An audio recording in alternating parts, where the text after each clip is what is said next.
गरीब की थाली में महंगी सब्जियां। माही, अरे गोलू, कहाँ हो तुम दोनों? दिन भर खेलने में लगे रहते हो। आ जाओ, खाना लगा दिया है, साथ में बैठकर खाना खाएंगे। अपनी दादी की आवाज सुनकर गोलू और माही घर में आ जाते हैं और खाना खाने के लिए बैठ जाते हैं। अरे अरे बच्चों, ये क्या कर रही हो? अभी तो बाहर खेल रहे थे और अब सीधे खाने पर बैठ गए। ये बैड मैनर्स है। चलो पहले हाथ धोकर आओ। कोमल दोनों बच्चों को हाथ धोने के लिए भेज देती है। इधर निशा और सुमन ने सबके प्लेट लगा दी होती है। दोनों बच्चे जैसे ही खाना देखते हैं तभी, मम्मी मुझे नहीं खाना, ये रोज रोज लौकी और आलू, कुछ अच्छा बनाया करो ना। हाँ मम्मी, सच में मैं तो बोर हो गई हूँ ये सब्जियाँ खा खा कर। मेरे दोस्त रोज टिफिन में अच्छा अच्छा खाना लाते हैं।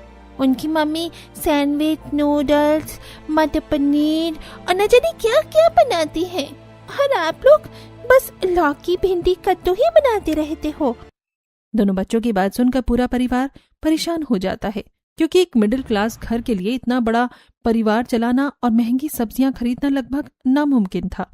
बेटा, ये सब्जियां तुम्हें भले ही बोरिंग लग रही हो, लेकिन ये बहुत पौष्टिक होती है। हाँ बेटा, तुम्हारी मम्मी बिल्कुल सही कह रही है। तुम्हें पता है, जो पहलवान होते हैं वो भी हरी सब्जियां खाते हैं, वो भी उबली हुई, तभी उन्हें ताकत मिलती है। हाँ दादू, मैम भी बताती है कि पत्तेदार हरी सब्जियां खाने से एनर्जी मिलती है। अरे, जब मेरा बच्चा इतना होशियार है और उसे सब पता है, तो फिर सब्जी क्यों नहीं खा रहा है? वो इसीलिए क्योंकि कल भी लौकी बनी थी, परसों आलू बने थे। हमारे घर में कभी महंगी सब्जियां क्यों नहीं बनती हैं? आपको पता है, बहुत महंगी महंगी सब्जी होती है जिनका मुझे नाम भी नहीं पता। मेरे दोस्त अपने लंच बॉक्स में लाते हैं। कोई बात नहीं बेटा, हम भी तुम्हारे लिए महंगी सब्जियां बनाने की कोशिश करेंगे। फिलहाल तुम ये लौकी की सब्जी खा लो, बहुत स्वादिष्ट बनी है। ये दही भी ले लो, दही मिलाकर रायता जैसा स्वाद आएगा। कोमल दोनों बच्चों को लौकी की सब्जी में दही मिलाकर अपने हाथों से प्यार से खाना खिलाती है। इधर पूरा परिवार मन ही मन परेशान होता रहता है। थोड़ी देर बाद बच्चे खाना खाकर इधर उधर खेलने लगते हैं। उधर सुमन और निशा झूठे बर्तन उठाने लगती हैं। हमने तो जैसे तैसे करके जिंदगी काट दी। हमारी थाली में तो कभी महंगी सब्जी आई ही नहीं। अब हमारे बच्चों को भी यही सब झेलना पड़ रहा है। हाँ, छोटे बच्चे हैं, जब दूसरों की थाली में महंगी सब्जियां देखेंगे तो उनका भी मन करेगा ही। हम उन्हें क्या कहें, खुद हमारा भी मन ललचा जाता है जब कोई अच्छा खाना खाता है। सरला और राजेश की बातें सुनकर सुमन और निशा रसोई में बर्तन साफ करने लगती हैं। आखिर कब तक हम लौकी, भिंडी और कद्दू ही खाते रहेंगे? बच्चों के अलावा हमारा भी तो मन करता है। पर दीदी, हम तो बड़े हैं, समझ सकते हैं, लेकिन बच्चों को समझाना कितना मुश्किल होता है। उनकी बात भी गलत नहीं है। रोज रोज एक जैसी सब्जी खाएंगे तो कोई भी बोर हो जाएगा। निशा की बात सुनकर सुमन गहरी सोच में पड़ जाती है। आज से मैं थोड़ा थोड़ा पैसा बचाना शुरू करूंगी और अपने बच्चों के लिए महंगी सब्जियां लाने की कोशिश करूंगी। दोनों देवरानी जेठानी बर्तन साफ करती हैं, उसके बाद घर का सारा काम खत्म करके सो जाती हैं। अगली सुबह रोहन और शिवम नहा धोकर तैयार हो जाते हैं। इधर कोमल को भी आज कॉलेज जाना था। दीदी, आप तैयार हो गई हैं? जरा बच्चों को देखिए, मुझे लगता है अभी तक सो रहे हैं। मैंने उठाया था, लेकिन आजकल इन्हें नींद ज्यादा आती है, इसलिए फिर से सो गए हैं। कोई बात नहीं भाभी, आप हम सबके लिए खाना पैक कर दो, मैं बच्चों को उठाकर तैयार कर देती हूँ। कोमल प्यार से दोनों बच्चों को उठाती है और उन्हें स्कूल यूनिफॉर्म पहनाकर तैयार कर देती है। इधर निशा ने सबका टिफिन भी पैक कर दिया था। गोलू, माही, ये लो तुम्हारा टिफिन, पूरा खत्म करके लाना। टिफिन में खाना बचाना बैड मैनर्स होते हैं, और आप दोनों तो अच्छे बच्चे हो ना। चाची, मैं तो कभी खाना नहीं बचाता। ये माई है ना, इससे ही नहीं खाया जाता। रोज रोज एक जैसी सब्जी नहीं खाई जाती है। अगर आप कुछ अच्छा सा बना के रखोगी तो देखना, मैं भी पूरा टिफिन चट कर जाऊंगी। कोई बात नहीं मेरी गुड़िया रानी, मैं तुम्हारे लिए अच्छा खाना भी बना कर दूंगी। निशा बच्चों को प्यार करती है और फिर उनके बैग में टिफिन रख देती है। इधर कोमल दोनों बच्चों को लेकर निकलती है। रास्ते में बच्चों को स्कूल छोड़कर वो खुद कॉलेज चली जाती है। दूसरी तरफ रोहन और शिवन भी काम पर निकल जाते हैं। इधर दोनों बहुएं घर का काम खत्म करने लगती हैं। घर की साफ सफाई तो हो गई है। मैं क्या कह रही थी, आज पर्दे भी धो लेते हैं और जितने भी गंदे कपड़े हैं वो भी। गर्मी भी काफी ज्यादा हो रही है, शायद बारिश आने वाली है। हाँ, बारिश के तो पूरे आसार हैं। देखो सुबह से ही बादल छाए हुए हैं। चलो मैं भी जल्दी से रसोई का काम खत्म कर देती हूँ, फिर दोनों मिलकर कपड़े धो लेंगे। दोनों देवरानी जेठानी मिल बांट कर घर का काम करती हैं। इधर सरला और राजेश आराम कर रहे होते हैं। देखते ही देखते दोपहर हो जाती है। अरे शिवम भाई, कब तक काम करता रहेगा? हट जा, अब लंच ब्रेक हो गया है। हाँ भाई, बस आ रहा हूँ, तुम चलो, मैं अभी आता हूँ। शिवम लंच ब्रेक में आता है। सभी मजदूर अपना अपना टिफिन खोलते हैं। अरे क्या बात है मोहित, आज तो तेरी टिफिन से बहुत अच्छी खुशबू आ रही है। लगता है भाभी जी ने कुछ बढ़िया बना कर दिया है। और यार, रोज वही हरी सब्जी खा खा कर बोर हो गए थे। बच्चों ने भी अब तो हरी सब्जी खाने से बिल्कुल मना कर दिया था, इसलिए सोचा एक दिन कुछ अच्छा बना लेते हैं। हाँ भाई, सही किया। देखो रोज इतनी मेहनत करते हैं तो महीने में 2-4 दिन अच्छा खाना तो हम भी डिजर्व करते हैं। हाँ भाई, बस यही सोचकर तुम्हारी भाभी ने मटर पनीर और मलाई चाप बनाई है, साथ में मोरिंगा की ये सब्जी भी है। अरे मोरिंगा की सब्जी तो बहुत महंगी आती है यार, और पनीर भी आजकल कोई सस्ता थोड़े ना है। दोनों आपस में बातें कर ही रहे होते हैं कि तभी शिवम अपना टिफिन खोलने लगता है। और बता भाई, तू क्या लेकर आया है? इतने में मोहित शिवम का टिफिन अपने हाथ में ले लेता है। अरे यार, तू तो रोज रोज यही हरा चारा खाता रहता है, इससे बोर नहीं होता क्या? और तेरे घर में भी तो 2 बच्चे हैं। शिवम चुपचाप उनकी बातें सुनता रहता है। अरे यार, पसंद किसे है, लेकिन खाना तो पड़ता है। हम गरीबों की किस्मत में कहाँ है महंगी सब्जियाँ। शिवम यार, इतना भी क्या लालच? हम भी तो तेरे जैसे ही काम करते हैं और उतनी ही सैलरी मिलती है, लेकिन एक दिन महंगा खाना खा लिया जाए तो क्या बुरा है? शिवम रोज टिफिन में लौकी, कद्दू, भिंडी, आलू या गोभी की सब्जी ही लाता था। अब तो उसे सबके सामने अपना टिफिन खोलने में भी शर्म आने लगी थी। इधर कॉलेज में लंच ब्रेक होते ही दिव्या कोमल के पास आती है। कोमल यार, बहुत भूख लगी है, जल्दी आ जा, मुझे तो सब्र ही नहीं हो रहा। और बस ये मेरी मम्मी ने आज पर्पल कैबेज सैंडविच और येलो रेड कैप्सिकम वाला पिज्जा बना कर दिया है। अरे क्या तुम लोग घर पर पिज्जा भी बना लेते हो?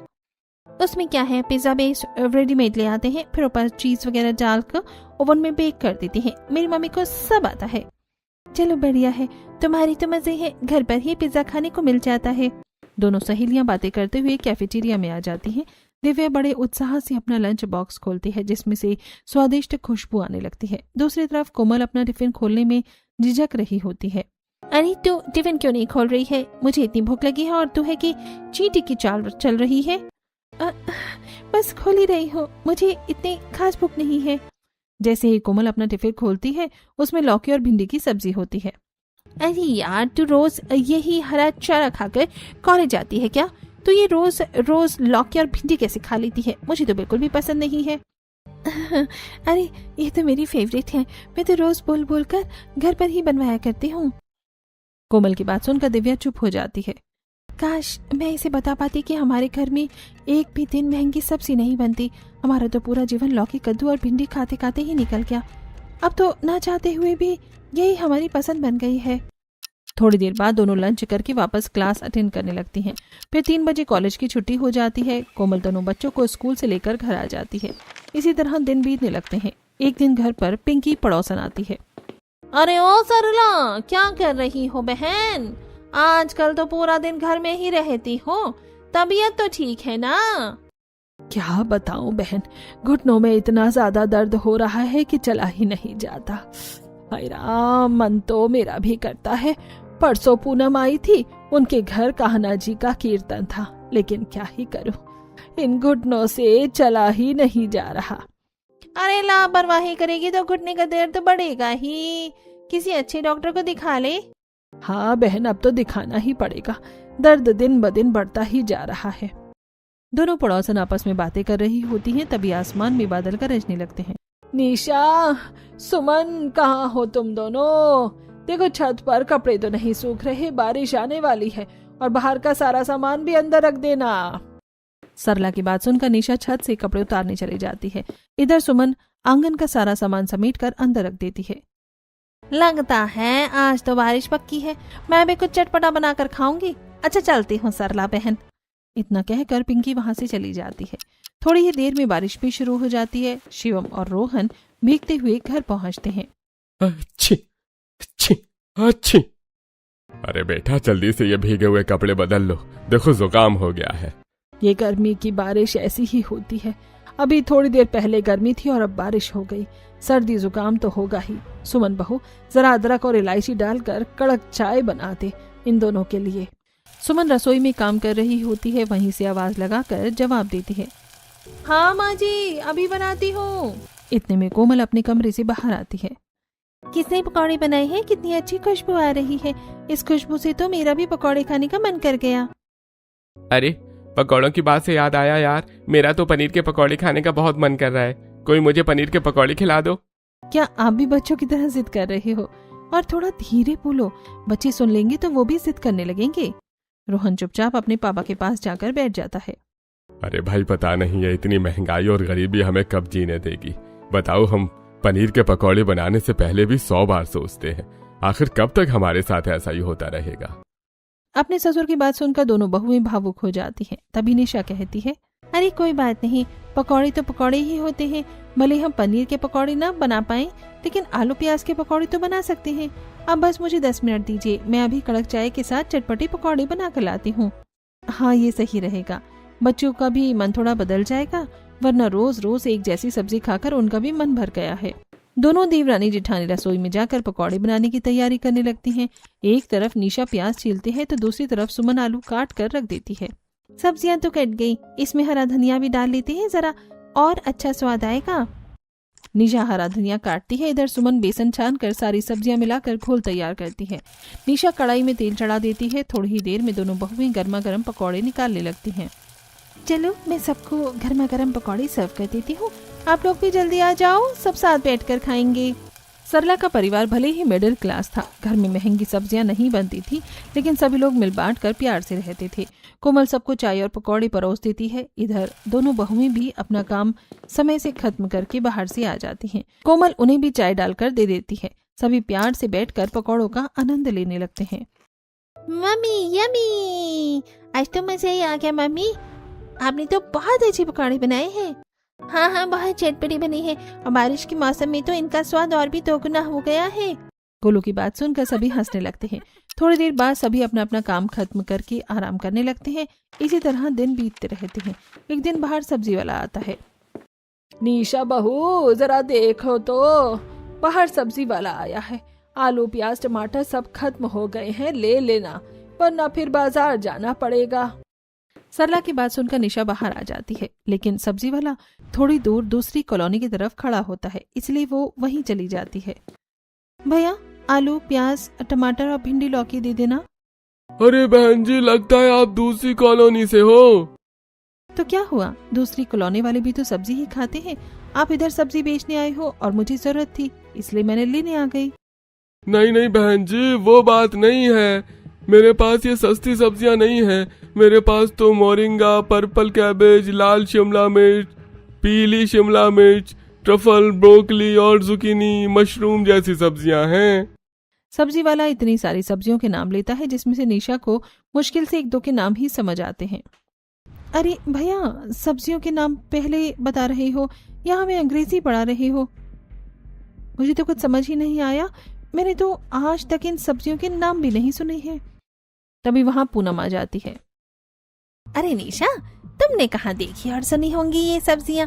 ये महंगी सब्जियां हैं जो सिर्फ अमीरों की थाली में मिलती हैं। गरीबों के बस की बात नहीं है ये इन्हें खरीदना। अब इस मोरिंगा को ही देख लो, 500 रुपए किलो है। मोरिंगा का भाव सुनकर निशा के होश उड़ जाते हैं। हे भगवान, 500 रुपए किलो! 500 रुपए में तो हमारे घर का 1 हफ्ते का राशन आ जाता है। मुझे नहीं लेनी ऐसी सब्जियां। निशा चुपचाप खाली हाथ घर वापस आ जाती है। उसे बिना सब्जी के लौटता हुआ देखकर सुमन पूछती है, क्या हुआ? तुम तो सब्जी लेने के लिए गई थी, सब्जियां ही नहीं मिली क्या? दीदी, मैं गलती से उस सब्जी वाले के पास चली गई जो अमीर कॉलोनी में सब्जी बेचता है। उसके पास तो ऐसी ऐसी सब्जियां थी जिनके नाम भी मैंने पहली बार सुने हो। कह रहा था पर्पल कैबेज, लाल शिमला मिर्च, पीली शिमला मिर्च, ब्रोकली, मोरिंगा और पता नहीं क्या क्या। उनमें से एक तो 500 रुपए किलो बता रहा था। निशा की बात सुनकर सुमन हंसने लगती है। अरे ऐसा ही होता है, उस कॉलोनी के लोग हमेशा उसी से सब्जी खरीदते हैं। उसके पास तो सिर्फ महंगी सब्जियां ही होती हैं। हम गरीबों को तो उनके नाम तक नहीं पता। चलो अब ये सब छोड़ो, आज रात के खाने के लिए तो सब्जी चाहिए ही। चलो बाजार से सब्जियां और राशन ले आते हैं। इधर दोनों देवरानी जेठानी बाजार से आलू, प्याज, टमाटर, तोरी, लौकी, कद्दू जैसी रोजमर्रा की सब्जियां और हफ्ते भर का राशन खरीद कर घर पर ले आती हैं।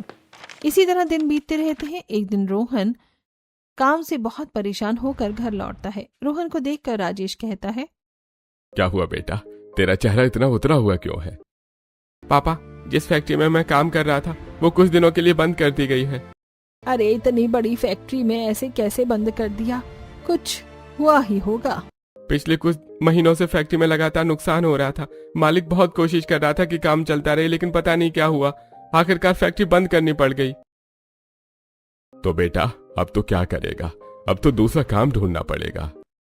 हाँ पापा, दूसरा काम तो ढूंढना ही पड़ेगा। बस यही सोचकर परेशान हूँ कि जितना कमाता था उसमें ही घर का खर्च मुश्किल से चलता था। अब तो वो कमाई भी नहीं आएगी, अकेला मैं घर कैसे संभालूंगा? रोहन की बात सुनकर सरला और राजेश परेशान हो जाते हैं। इधर सुमन भी रसोई में काम कर रही होती है।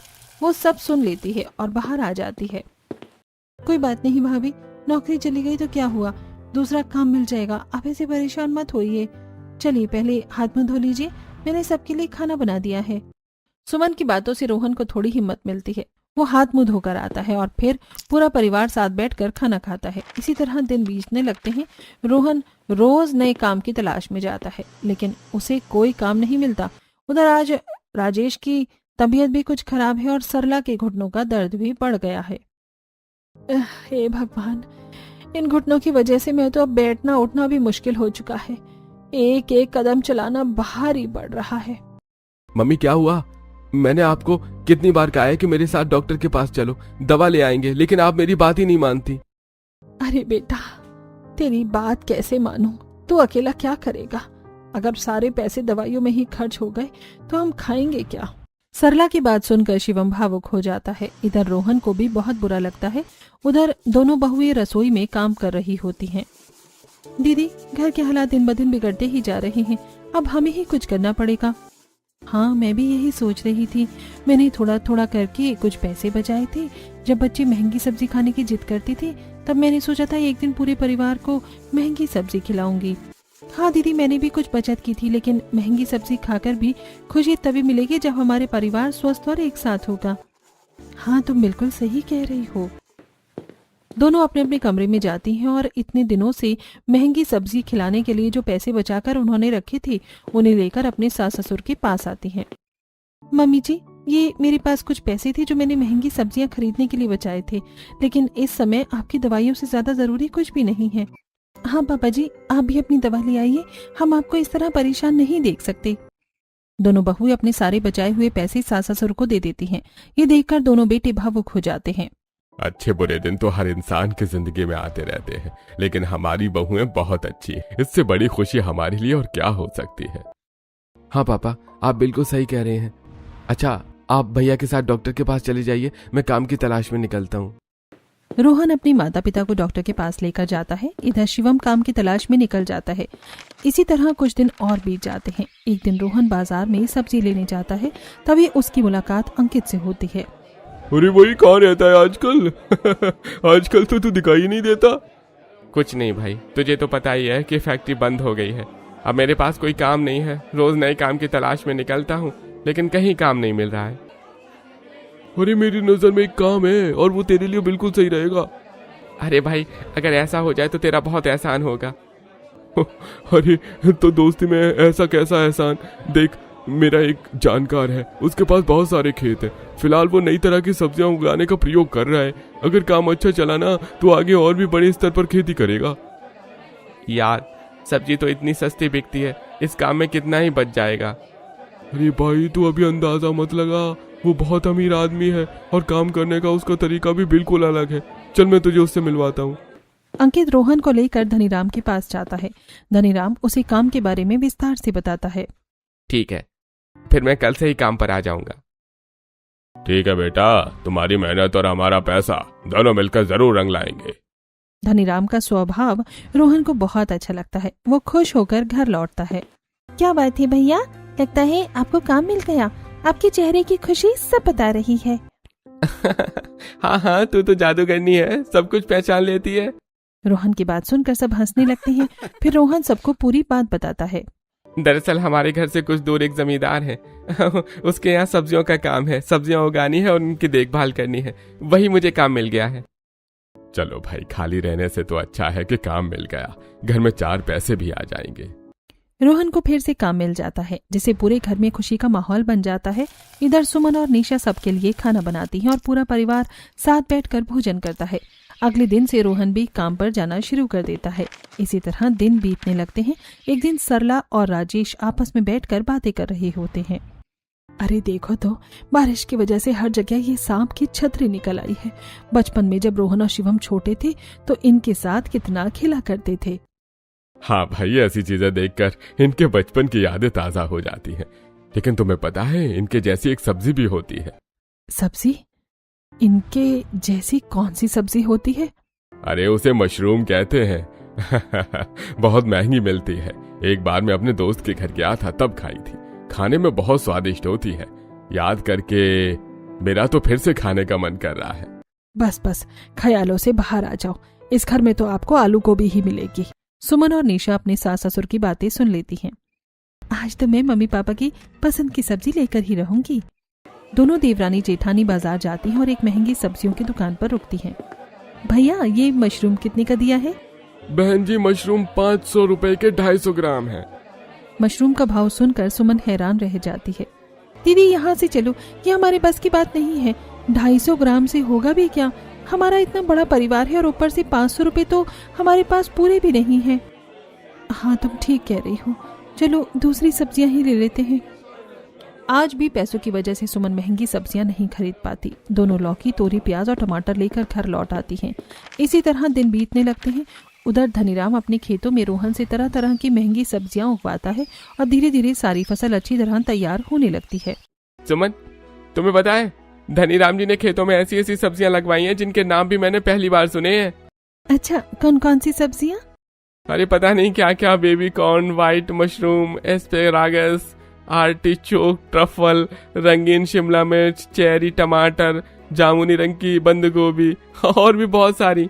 रोहन की बात सुनकर दोनों बच्चे भी वहाँ आ जाते हैं।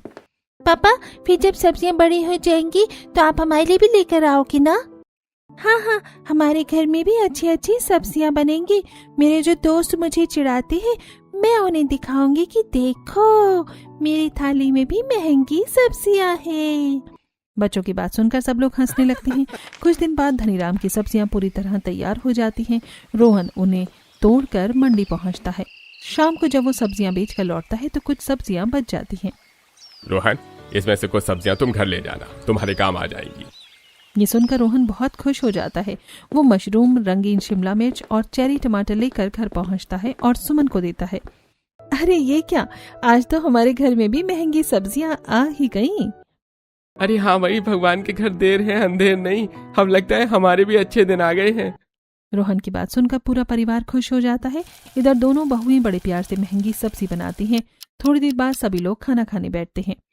अरे वाह, ये सब्जियां तो थाली में रखी हुई भी कितनी सुंदर लग रही हैं। बुआ, खाने में भी बहुत स्वादिष्ट है, आप खाकर तो देखो। माही की बात सुनकर सब लोग हंसने लगते हैं और प्यार से मिलकर खाना खाते हैं। इसी तरह कुछ दिन बीत जाते हैं। एक दिन, पापा, फिर से वही मशरूम और दूसरी महंगी सब्जियां लेकर आना ना, वो खाने में कितनी अच्छी लगी थी। मम्मी फिर से आलू गोभी और भिंडी बना रही हैं। हाँ बेटा, मैं लेकर आऊंगा। इतना कहकर रोहन सुमन के पास आता है। अरे क्या हुआ, आपके चेहरे पर इतनी उदासी क्यों है?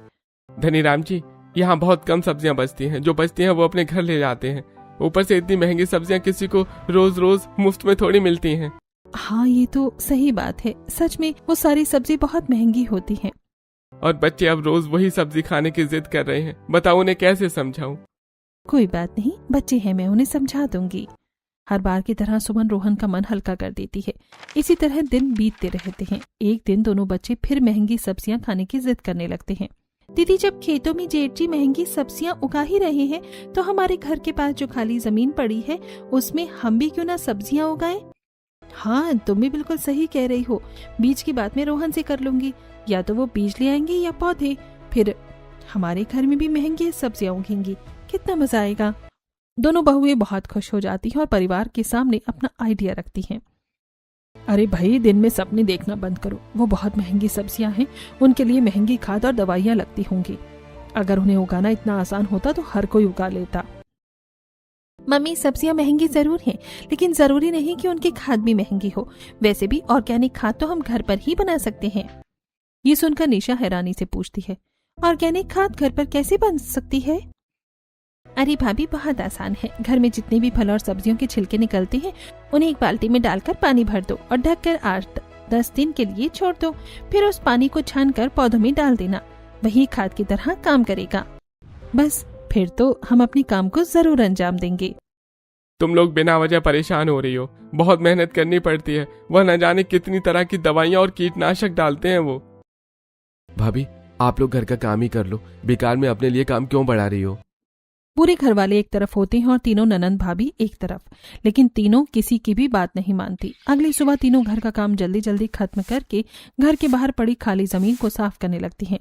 तीनों घर के बाहर जमीन तैयार कर रही होती हैं। दीदी, जमीन तो बहुत कठोर हो रही है। पहले इसे अच्छी तरह साफ करके खोदना होगा, फिर इसमें पानी डालकर कुछ देर छोड़ देंगे। हाँ भाभी, मैं घर से पाइप लेकर आती हूँ, इसमें थोड़ा पानी भर देंगे तो मिट्टी नर्म हो जाएगी। तीनों बहुत मेहनत करके जमीन को साफ करती हैं और उसमें पानी डालकर छोड़ देती हैं। इधर शाम को रोहन पौधे लेकर घर आता है। अगले दिन तीनों मिलकर उन पौधों को जमीन में लगा देती हैं। हे भगवान, हमारी सब्जियां अच्छी तरह उग जाए, वरना घर वाली तो पहले से ही मना कर रही है।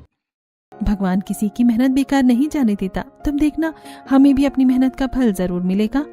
दोनों देवरानी जेठानी बातें करते हुए रोज पौधों की देखभाल करती हैं, सफाई करती हैं, ऑर्गेनिक खाद डालती हैं और समय समय पर पानी देती रहती हैं। कुछ दिनों बाद उनकी सब्जियां लहलहाने लगती हैं। एक दिन निशा सब्जियों में पानी दे रही होती है, तभी उसकी नजर एक पौधे पर पड़ती है। कोमल, सुमन दीदी, जल्दी यहाँ आओ। देखो देखो देखो, जल्दी आओ ना। उसकी आवाज सुनकर सभी भागकर वहां आते हैं। क्या हुआ भाभी, क्या देख लिया? कहीं सांप तो नहीं है? अरे सांप नहीं, देखो हमारी सब्जी आ गई। ये देखो, मोरिंगा की फलियां कितनी बड़ी बड़ी लगी हुई है। निशा की बात सुनकर सभी लोग पौधों को ध्यान से देखने लगते हैं। निशा सारी मोरिंगा की फलियां तोड़ने लगती है। अरे ये जुकिनी भी तो कितनी बड़ी हो गई है, हमारा तो इस पर ध्यान ही नहीं गया। मम्मी, लाल और पीली शिमला मिर्च भी तो लगी हुई है, ये तो साफ दिखाई दे रही थी। आपने इन्हें क्यों नहीं तोड़ा? हाँ गोलू सही कह रहा है, लगता है भाभी का ध्यान सब्जियां उगाने में था, उन्हें तोड़ने में नहीं। कोमल की बात सुनकर सब लोग हंसने लगते हैं। फिर सभी मिलकर थोड़ी थोड़ी सब्जियां तोड़ते हैं और घर लेकर आ जाते हैं। महंगी सब्जियां देखकर राजेश खुश होकर कहते हैं, भाई ये सब मेरी दोनों बहुओं की मेहनत का फल है। हाँ, हमने तो इन्हें ज्यादा हौसला भी नहीं दिया था, लेकिन इनका हौसला इतना बुलंद था कि इन्होंने कर दिखाया। अपने सास ससुर से तारीफ सुनकर दोनों बहुएं बहुत खुश हो जाती हैं। शाम को जैसे ही रोहन और शिवम घर आते हैं और अपनी थाली में महंगी सब्जियां देखते हैं तो दोनों हैरान रह जाते हैं। अरे ये सब्जियां कहाँ से लाई तुम लोग? हाँ भाई, मेरा भी यही सवाल है। ये मोरिंगा, रंगीन शिमला मिर्च और मशरूम, इतनी सारी महंगी सब्जियां, क्या तुम्हारी लॉटरी लग गई है? भैया, शायद आप भूल गए कि अब हमारी भाभियां भी खेती करती हैं, वो भी महंगी सब्जियों की। ये सुनकर रोहन और शिवम दोनों हैरान रह जाते हैं। क्या? तो ये सारी सब्जियां तुमने इस छोटे से खेत में उगाई हैं? जी हाँ, आप लोगों को लगता था ना कि महंगी सब्जियां घर पर नहीं उगाई जा सकती, अब खुद ही देख लीजिए। पापा, मम्मी ने आज इतनी सारी सब्जियां तोड़ी हैं। रंग बिरंगी सब्जियां देखने में भी कितनी सुंदर लग रही थी और खाने में तो उससे भी ज्यादा स्वादिष्ट है। दोनों बच्चों को खुश देखकर पूरा परिवार खुश हो जाता है। इस तरह बहुत मेहनत के बाद आखिरकार एक गरीब परिवार की थाली में भी महंगी सब्जियां आ ही जाती हैं। इसी तरह दिन बीतने लगते हैं। अब घर में ही अपनी खेती थी। जब भी सुमन और निशा का मन करता वो ताजी सब्जियां तोड़कर बना लेती थी। एक दिन कॉलोनी में सब्जी वाला आता है। तुम कोई हमें मुफ्त में सब्जी देकर नहीं जाते। कल जितनी भी सब्जी देकर गई थी सारी की सारी खराब थी। अगर ताजी सब्जियां नहीं ला सकते हो तो कॉलोनी में सब्जी बेचने क्यों आते हो? पूनम सब्जी वाले से इतनी जोर जोर से लड़ रही होती है कि आसपास के लोगों को भी आवाज सुनाई देने लगती है। अरे निशा, जरा देखना तो बाहर कौन इतनी जोर जोर से लड़ रहा है। निशा बाहर जाकर देखती है। मम्मी जी, ये तो पूनम है, सब्जी वाले से लड़ रही है। अरे वही सब्जी वाला जो उनकी कॉलोनी में आता है? हाँ, वही जो महंगी महंगी सब्जियां लेकर आता है। निशा की बात सुनकर सरला भी बाहर चली जाती है। क्या हुआ पूनम बहन, इतनी गुस्सा क्यों हो रही हो? अरे सरला, तुम ही बताओ, कोई जरा सी सब्जी 500 रुपए किलो है, कोई 600 रुपए किलो। पहले ये बहुत अच्छी सब्जियां लाता था, लेकिन आजकल बिल्कुल बासी सब्जी लाता है। कल मैंने 1000 रुपए की थोड़ी सी सब्जी खरीदी थी और सारी की सारी खराब निकल गई। अब बताओ लड़ू नहीं तो क्या ही करूं। अरे भाई, अगर बासी सब्जियां क्यों ही लेकर आते हो तुम? ताजी लानी चाहिए ना। अरे बहन जी, इसमें हमारी थोड़ी गलती है। ये सब्जियां पैकिंग में आती हैं, हम तो खरीद कर लाते हैं और बाहर बेच देते हैं। सरला सब्जी वाले की भी बात सुनती है और पूनम की भी। फिर वो पूनम को अपने घर ले आती है। बस क्या ही बताऊं, रात को भी मेरे पोते ने खाना नहीं खाया। उसे तो अब रंगीन शिमला मिर्च खाने की इतनी आदत हो गई है कि पिज्जा, सैंडविच, हर चीज में वही लाल पीली शिमला मिर्च डलवाता है। दोनों पड़ोसनी बात करते हुए घर आती हैं। तभी पूनम की नजर सरला के घर के बाहर लगी हुई सब्जियों पर पड़ती है। अरे ये क्या, तुम्हारे घर पर इतनी सारी महंगी महंगी सब्जियां लगी हुई हैं, वो भी बिल्कुल ताजी, ये कब लगाई? तभी वहां सुमन आती है। वो अपनी उगाई हुई सब्जी में से कुछ लाल और पीली शिमला मिर्च तोड़कर पूनम को दे देती है। ये लीजिए काकी, अपने पोते को इनसे पिज्जा और सैंडविच बनाकर खिला दीजिए। अरे वाह, ये तो बिल्कुल ताजी है। ताजी तो होंगी ही, इन्हें हमने घर पर बनी शुद्ध ऑर्गेनिक खाद से तैयार किया है। वो सब तो ठीक है, लेकिन तुम लोगों ने इतनी महंगी सब्जियां उगाई कैसे? काकी, कुछ लोगों को लगता था कि महंगी सब्जियां गरीबों के नसीब में नहीं होती, लेकिन अब देख लीजिए, हमने अपनी थाली में भी महंगी सब्जियां ला दी हैं। निशा की बात सुनकर पूनम शर्मिंदा हो जाती है, क्योंकि वो अक्सर ताना मारती थी कि गरीब लोगों को सिर्फ प्याज, टमाटर और आलू की सब्जी ही खानी चाहिए। उनके नसीब में मशरूम, मोरिंगा और रंगीन शिमला मिर्च कहाँ। हाँ बेटा, मुझे अपनी गलती समझ में आ गई है। मुझे ऐसा नहीं कहना चाहिए था, उसके लिए मुझे माफ कर देना। लेकिन तुम्हारी सब्जियां देखकर मेरा मन आ गया है। आज से तुम ही हमारे घर सब्जियां दिया करना। जितने पैसे हम सब्जी वाले को देते हैं, उतनी सब्जी तुम मुझसे पैसे लेकर दे देना। ये सुनकर दोनों बहुओं की खुशी का ठिकाना नहीं रहता, क्योंकि पहली बार उन्हें एहसास होता है कि वो भी अपने हुनर से पैसे कमा सकती हैं। पूनम पहली बार उनसे सब्जियां खरीद कर ले जाती है और उनके पैसे भी देती है। पूरा परिवार बहुत खुश हो जाता है। अब दोनों बहुएं मिलकर न सिर्फ अपने परिवार को महंगी और ताजी सब्जियां खिलाती हैं, बल्कि उन्हें बेचकर अच्छी कमाई भी करने लगती हैं। इसी के साथ पूरे परिवार की जिंदगी खुशियों से भर जाती है। ये कहानी हमें सिखाती है कि मेहनत और हिम्मत से हर सपना पूरा किया जा सकता है।